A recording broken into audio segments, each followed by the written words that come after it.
Ionic equilibrium का second lecture है। Last lecture में हम लोगों ने देखा था कि वीक एसिड और weak base and pure water का डिसोसिएशन रिवर्सिबल आयनाइजेशन होता है। अभी रिवर्सिबल आयनाइजेशन होगा तो इसका मतलब उसके आयंस और मॉलिक्यूल में इक्विलिब्रियम होगा। हम लोग इसी इक्विलिब्रियम की स्टडी इस चैप्टर आयनिक इक्विलिब्रियम में करेंगे। क्योंकि वीक एसिड और weak base ionic equilibrium stabilize करते हैं, इसलिए एसिड और बेस के बारे में हम लोग डिटेल में डिस्कशन करने जा रहे हैं। Acid base concept, there are 3 acid base concept. 3 acid base concept है। पहला एसिड बेस कॉन्सेप्ट है आर्हेनियस कॉन्सेप्ट। आर्हेनियस कॉन्सेप्ट में एसिड्स क्या होते हैं? Acids give H+ ion from its own molecule in their aqueous solution.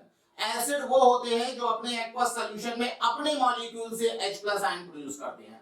Example देखिए, HCl, CH3, COOH, HBr, HF, HI। इन सभी acids में एक H+ है। जिसमें एक H+ होगा उसे हम बोलेंगे monobasic acid. These are monobasic acid. ये है monobasic acid. H2SO4, H2S, H2CO3, इसके एक मॉलिक्यूल में 2 H+ आयन है, इसलिए इसे हम बोलेंगे dibasic acid. Dibasic acid. H3PO4, H3ASO4, इसमें एक मॉलिक्यूल में 3 H+ आयन है, इसीलिए इसे हम बोलेंगे ट्राइबेसिक एसिड। Tribasic acid.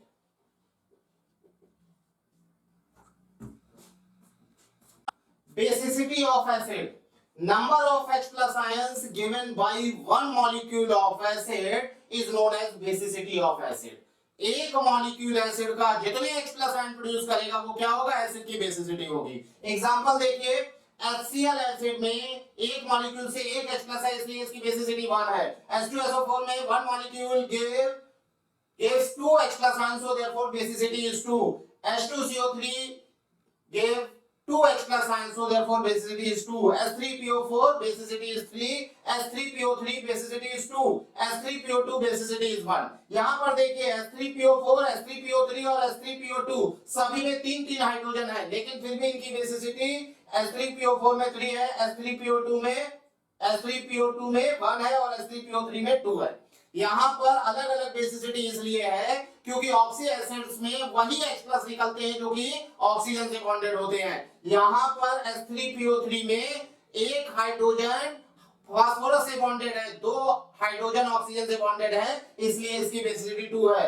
इसमें H3PO2 में 2 हाइड्रोजन फास्फोरस से बॉन्डेड है, only 1 hydrogen is bonded with oxygen, so therefore basicity is 1। H3PO4 में तीनों हाइड्रोजन ऑक्सीजन से बॉन्डेड है, इसलिए इसकी बेसिसिटी है 3। H3PO3 में 2 हाइड्रोजन ऑक्सीजन से बॉन्डेड है, बेसिसिटी 2 होगी। और H3PO2 में only 1 hydrogen is bonded with oxygen, so therefore basicity is 1। तो यहां पर आप मॉलिक्यूल को देख के डिसाइड नहीं करेंगे कि बेसिसिटी कितनी होगी। मॉलिक्यूल में ऐसा हो सकता है कि हाइड्रोजन ज्यादा हो बट बेसिसिटी कम हो।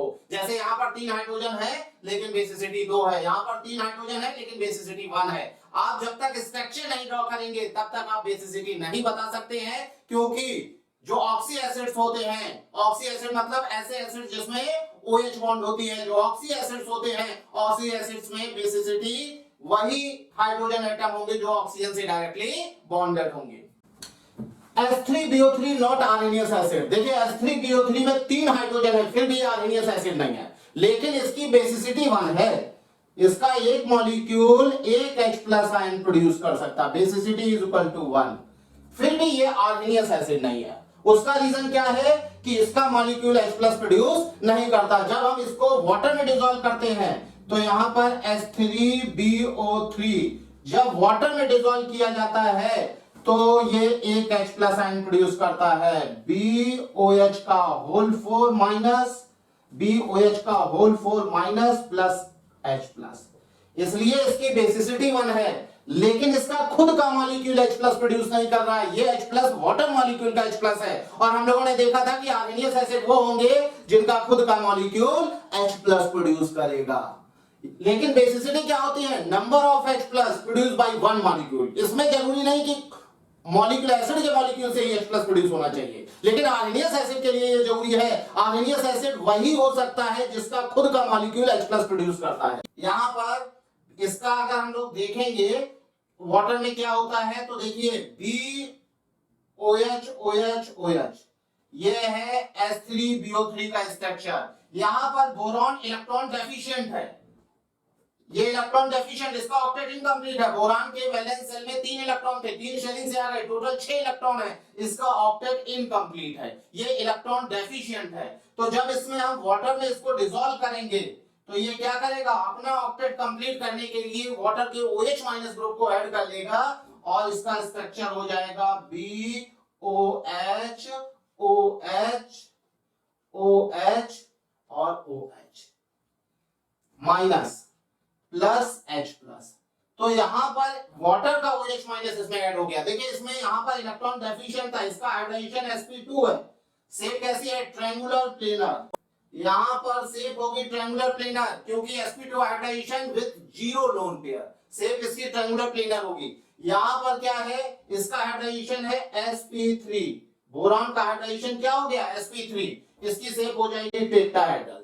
बोरिक एसिड का मॉलिक्यूल वाटर में डिसॉल्व करने पर अपनी शेप और हाइड्रेशन दोनों चेंज करता है और इससे जो H+ मिलता है वो वाटर का H+ होता है, इसलिए ये आर्सेनियस एसिड नहीं है, लेकिन इसकी बेसिसिटी 1 होगी। आर्सेनियस बेस देखिए क्या होते हैं। According to Arrhenius concept, bases give OH- ion from their own molecule in their aqueous solution. मतलब बेस वो होंगे जिनका खुद का मॉलिक्यूल एक्वस सॉल्यूशन में OH- आयन प्रोड्यूस करेगा। एग्जांपल में देखिए NaOH KOH NH4OH, जिसमें एक OH- होगा वो मोनो एसिडिक बेस होंगे। These are mono acidic base, acidic base. और जिसमें 2 OH आयन होंगे डाई एसिडिक बेस।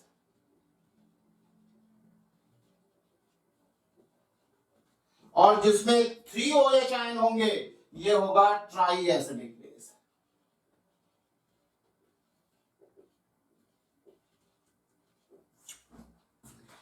देखिए OH ग्रुप एसिड में भी प्रेजेंट होगा और बेस में भी प्रेजेंट होगा। हम लोगों ने देखा था कि जितने ऑक्सी एसिड्स थे सब में हाइड्रोजन ऑक्सीजन से बॉन्डेड था और बेस में भी देखिए हाइड्रोजन ऑक्सीजन से बॉन्डेड है।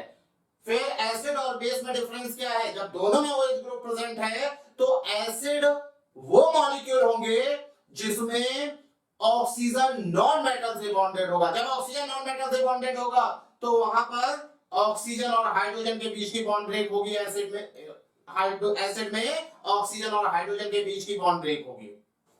और बेस में क्या होता है, ऑक्सीजन बॉन्डेड होता है मेटल के साथ, इसलिए बेस में OH ग्रुप ऑक्सीजन और मेटल के बीच की बॉन्ड ब्रेक होगी।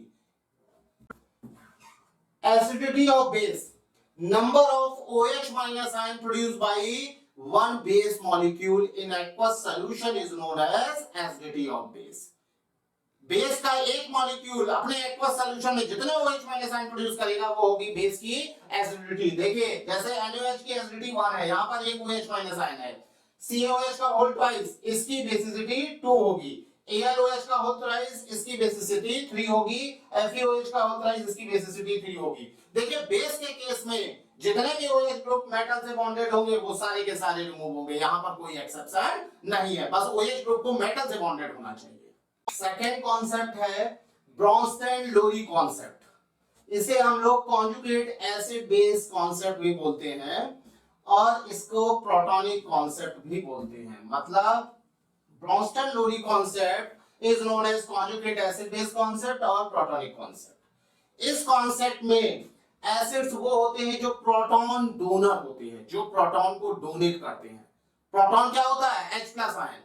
वहां पर आर्सेनियस एसिड क्या थे, जो एक्वस सॉल्यूशन में H+ आयन दे रहे थे, लेकिन यहां पर एक्वस सॉल्यूशन की नीड नहीं। अगर कोई मॉलिक्यूल किसी दूसरे मॉलिक्यूल को H+ डोनेट करेगा तो वो क्या होगा, एसिड होगा। मतलब एसिड वो होगा, एसिड वो होगा जो क्या करेगा, H+ डोनेट करेगा। मतलब ये अगर H+ किसी को दे रहा है तो ये क्या होगा, एसिड होगा, ये एसिड होगा, ब्रोंस्टेन-लोरी एसिड होगा। अगर कोई प्रोटॉन डोनेट करता है, यहां पर एक्वस की नीड नहीं है, H प्लस किसी दूसरे मॉलिक्यूल को दे देगा। मतलब यहां पर HCl अगर अमोनिया को अपना H प्लस दे देगा, NH4 प्लस Cl माइनस, तो यहां पर HCl ने अपना प्रोटॉन दिया है, यहां पर एक्वस सॉल्यूशन की नीड नहीं है, अपना प्रोटॉन दे दिया है, इसलिए ये क्या होगा, एसिड होगा, ब्रोंस्टेड एसिड होगा। और बेस क्या होते हैं, जो प्रोटॉन एक्सेप्ट करते हैं, जो प्रोटॉन एक्सेप्टर होंगे वो बेस होंगे। अमोनिया मॉलिक्यूल HCl का प्रोटॉन H प्लस एक्सेप्ट कर रहा है, तो ये क्या हो जाएगा, बेस हो जाएगा। एसिड वो होंगे जो प्रोटॉन डोनेट करेंगे, और बेस वो होंगे जो प्रोटॉन को एक्सेप्ट करेंगे। एसिड जब प्रोटॉन निकाल देगा, निकालने के बाद जो बनेगा वो क्या होगा, कॉन्जुगेट बेस। इस एसिड का ये होगा conjugate base.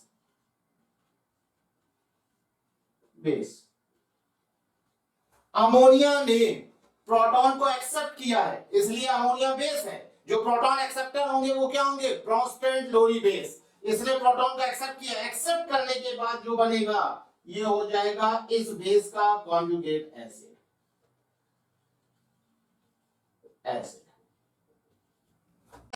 H2SO4 proton donate कर रहा है, इसलिए ये क्या है, एसिड है। और प्रोटॉन निकलने के बाद जो एनायन बनेगा वो क्या होगा, कॉन्जुगेट बेस।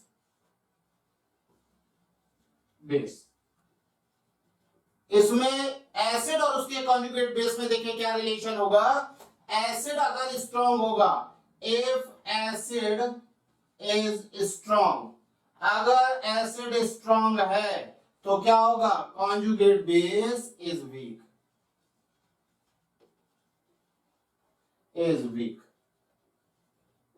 अगर यहां पर एसिड वीक होगा, एसिड अगर वीक एसिड होगा, जैसे अमोनिया, ये क्या है, H प्लस डोनेट कर सकता है और NH2 माइनस बनाएगा।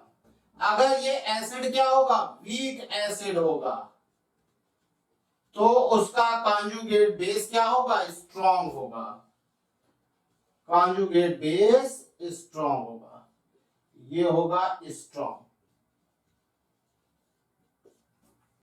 अगर कोई प्रोटॉन को एक्सेप्ट कर रहा है, तो एक्सेप्ट करने के बाद जो बनेगा वो क्या होगा, जो एक्सेप्ट करेगा वो होगा बेस। बेस वो होते हैं जो प्रोटॉन एक्सेप्ट करते हैं, और एक्सेप्ट करने के बाद जो बनेगा वो कॉन्जुगेट एसिड। अगर आपका बेस स्ट्रॉन्ग है तो क्या हो जाएगा, उसका कॉन्जुगेट एसिड वीक होगा। अगर आपका बेस वीक है, ये वीक बेस है, तो उससे जो एसिड बनेगा वो स्ट्रॉन्ग होगा। कॉन्जुगेट एसिड स्ट्रॉन्ग होगा। देखिए यहां पर CH3 NH2 और HCl की रिएक्शन हो रही है, CH3 NH3 प्लस और Cl। यहां पर HCl अपना प्रोटॉन डोनेट कर रहा है, किसको, मैथिलेमीन को। तो HCl अपना प्रोटॉन डोनेट कर रहा है, इसलिए ये एसिड होगा। और ये क्या होगा, प्रोटॉन एक्सेप्ट कर रहा है, तो ये बेस होगा। अभी ये एसिड है, इसका कॉन्जुगेट बेस क्या होगा, Cl माइनस, इसका कॉन्जुगेट बेस होगा Cl माइनस बेस। ये इसका कॉन्जुगेट बेस है। यहां पर बेस, ये प्रोटॉन एक्सेप्ट कर रहा है, तो ये इसका कॉन्जुगेट एसिड होगा, एसिड। बेस स्ट्रॉन्ग होगा, उसका कॉन्जुगेट एसिड वीक होगा। एसिड स्ट्रॉन्ग होगा, उसका कॉन्जुगेट बेस वीक होगा। मतलब स्ट्रॉन्ग एसिड का कॉन्जुगेट बेस वीक, और वीक एसिड का कॉन्जुगेट बेस स्ट्रॉन्ग होगा। इसमें रिवर्स रिलेशन होता है। अगर एसिड वीक है तो उसका कॉन्जुगेट बेस स्ट्रॉन्ग, और अगर एसिड स्ट्रॉन्ग है तो उसका कॉन्जुगेट बेस वीक होगा। बेस स्ट्रॉन्ग है तो उसका कॉन्जुगेट एसिड वीक होगा। अगर वीक है तो उसका कॉन्जुगेट एसिड स्ट्रॉन्ग होगा। एम्फोटेरिक स्पीसीज वो होती है जो एसिड और बेस दोनों की तरह बिहेव करती है। Amphoteric species behave as a acid as base. Example जैसे H2O, NH3, HSO4 एक्सेट्रा। देखिए जैसे वाटर है ये अपना प्रोटॉन डोनेट भी कर सकता है, OH माइनस बना लेगा। H2O है ये प्रोटॉन एक्सेप्ट भी कर सकता है, H3O प्लस बना लेगा। तो यहां पर ये क्या है, एसिड है, यहां पर ये एसिड है और यहां पर ये बेस है। जो प्रोटॉन एक्सेप्ट करते हैं वो बेस होते हैं। सिमिलरली अमोनिया NH3 ये प्रोटॉन डोनेट कर सकता है, NH2 माइनस ये क्या है, एसिड, और ये प्रोटॉन को ले भी सकता है, NH3H प्लस को ले भी सकता है और NH4 प्लस बना सकता है। यहां पर ये है बेस। तो जो स्पीसीज प्रोटॉन डोनेट कर सकती है और प्रोटॉन ले भी सकती है उनको हम बोलते हैं एम्फोटेरिक स्पीसीज। इस एग्जांपल में find acid base and amphoteric. Acid वो होंगे जो प्रोटॉन को डोनेट करेंगे, बेस वो होंगे जो प्रोटॉन को एक्सेप्ट करेंगे, एम्फोटेरिक होंगे जो प्रोटॉन को एक्सेप्ट भी कर सकते हैं और डोनेट भी कर सकते हैं। फर्स्ट में देखिए H2SO4 ये प्रोटॉन को एक्सेप्ट नहीं कर सकता, केवल डोनेट कर सकता है, तो ये क्या होगा, एसिड होगा। HS माइनस ये H प्लस एक्सेप्ट कर सकता है, H2S बनाएगा। जब H प्लस एक्सेप्ट करेगा तो ये बात कर बेस की तरह बिहेव करेगा और H प्लस निकाल भी सकता है, तो ये क्या होगा, एम्फोटेरिक होगा। HSO3 माइनस ये H प्लस एक्सेप्ट करके HCO3 माइनस ये H प्लस को एक्सेप्ट करके H2CO3 बनाएगा, तो ये किसकी तरह, बेस की तरह बिहेव करेगा और H प्लस को निकालेगा तो CO3 माइनस बनाएगा। ये भी क्या है, एम्फोटेरिक है। NO3 माइनस ये केवल H प्लस को एक्सेप्ट करेगा, HNO3 बनाएगा, तो ये क्या होगा, बेस है। S2 माइनस ये केवल H प्लस को एक्सेप्ट कर सकता है, तो क्या होगा, बेस होगा। पॉलीप्रोटिक एसिड में जैसे जैसे H प्लस रिमूव होता जाएगा वैसे वैसे उसकी एसिडिक स्ट्रेंथ घटती जाएगी। पॉलीप्रोटिक एसिड मतलब एक से ज्यादा जिसमें प्रोटॉन हो। जैसे इसका कारण यह है कि जैसे जैसे इस पर चार्ज बढ़ता जाएगा वैसे वैसे क्या होगा, H प्लस को रिमूव होने में प्रॉब्लम होगी। लेविस कॉन्सेप्ट, थर्ड कॉन्सेप्ट है लेविस कॉन्सेप्ट। इसमें देखिए एसिड्स को कैसे डिफाइन किया गया है। Acids are those species which are electron pair acceptor, मतलब ये क्या होंगे, इलेक्ट्रॉन डेफिशिएंट होंगे। Lewis acids are electron deficient. ये क्या हो सकते हैं, एग्जांपल इनकम्प्लीट ऑक्टेट हो जिनका, ऑक्टेट, अगर इनकम्प्लीट ऑक्टेट है तो क्या होगा, ये लेविस एसिड होंगे, क्योंकि जिनका इनकम्प्लीट ऑक्टेट होगा वो ऑक्टेट को कंप्लीट करने के लिए क्या करेंगे, इलेक्ट्रॉन पेयर को एक्सेप्ट करेंगे। जैसे एग्जांपल में FeCl3 BF3 FeCl3 BF3 AlCl3 etcetera. इसमें देखिए क्या है, वैलेंस सेल में 3 इलेक्ट्रॉन है, 3 शेयरिंग से आ गए, 6 हो गए, इलेक्ट्रॉन डेफिशिएंट है। इलेक्ट्रॉन डेफिशिएंट है इसलिए ये क्या है, ये सब है लेविस एसिड। इलेक्ट्रॉन डेफिशिएंट है तो इलेक्ट्रॉन पेयर एक्सेप्ट करेंगे। जैसे यहां पर क्या है कि अगर AlCl3 में हम क्या डाल देंगे, HCl डाल देंगे तो ये बना देगा AlCl4 minus plus H plus. तो इसमें क्या है, Cl माइनस का लोन पेयर इसने एक्सेप्ट किया है, तो यहां पर क्या है, Cl माइनस का लोन पेयर इसने Al ने ले लिया है। दूसरा इसका एग्जांपल होगा कैटायंस, दूसरा एग्जांपल होगा कैटायंस। अभी देखिए कैटायंस में क्या है, जैसे H प्लस, देखिए यहां पर cations H plus Fe+3 Ca+2 CH3, ये कैटायंस क्या है, इलेक्ट्रॉन को ले सकते हैं, इलेक्ट्रॉन पेयर को। लेकिन ऐसा जरूरी नहीं कि सारे कैटायंस इलेक्ट्रॉन पेयर को ले लेंगे। सारे कैटायंस इलेक्ट्रॉन पेयर को नहीं ले सकते हैं। इसलिए आप उन्हीं कैटायंस को लेंगे जिसमें पॉजिटिव चार्ज हो और इलेक्ट्रॉन को होल्ड करने के लिए वैकेंट ऑर्बिटल हो। वही कैटायंस आपके क्या होंगे, लेविस एसिड की तरह बिहेव करेंगे।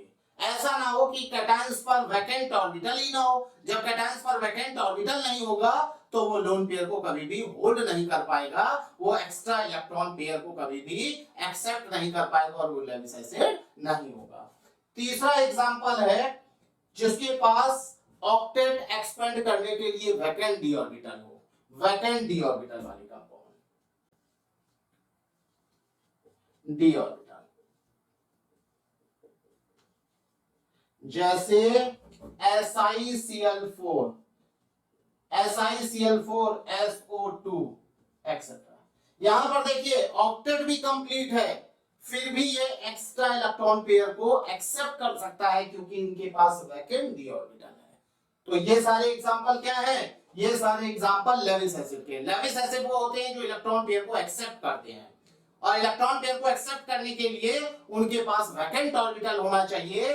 तो अभी देखिए जिसके पास इनकम्प्लीट ऑक्टेट होगा इलेक्ट्रॉन पेयर एक्सेप्ट कर लेगा, जो कैटायंस होंगे ऐसे कैटायंस जिनके पास वैकेंट ऑर्बिटल हो वो इलेक्ट्रॉन पेयर को एक्सेप्ट कर लेंगे, पॉजिटिव चार्ज इलेक्ट्रॉन से अट्रैक्शन रखता है। और जिसके पास वैकेंट डी ऑर्बिटल होगा, जो अपना ऑक्टेट एक्सपेंड कर सकता होगा, वैकेंट डी ऑर्बिटल होगा, वो इलेक्ट्रॉन पेयर को एक्सेप्ट कर लेगा। ये अपना ऑक्टेट एक्सपेंड करके 18 इलेक्ट्रॉन होल्ड कर सकते हैं। Lewis base, electron pair donor और लेविस बेस, ऐसे मॉलिक्यूल या आयन जिसके पास नॉन बॉन्डेड इलेक्ट्रॉन पेयर होगा वो इलेक्ट्रॉन पेयर को डोनेट कर सकता होगा और वो लेविस बेस की तरह बिहेव करेगा। एग्जांपल देखिए, example non bonded lone pair होना चाहिए, जैसे Cl-, इसके पास 3 non bonded electron pair, 4 non bonded electron pair है, ये लेविस बेस होगा। और H2O, ऑक्सीजन के पास 2 लोन पेयर है, NH3 1 लोन पेयर है। तो ये सब क्या है, लेविस बेस है क्योंकि ये अपना इलेक्ट्रॉन पेयर डोनेट कर सकते हैं।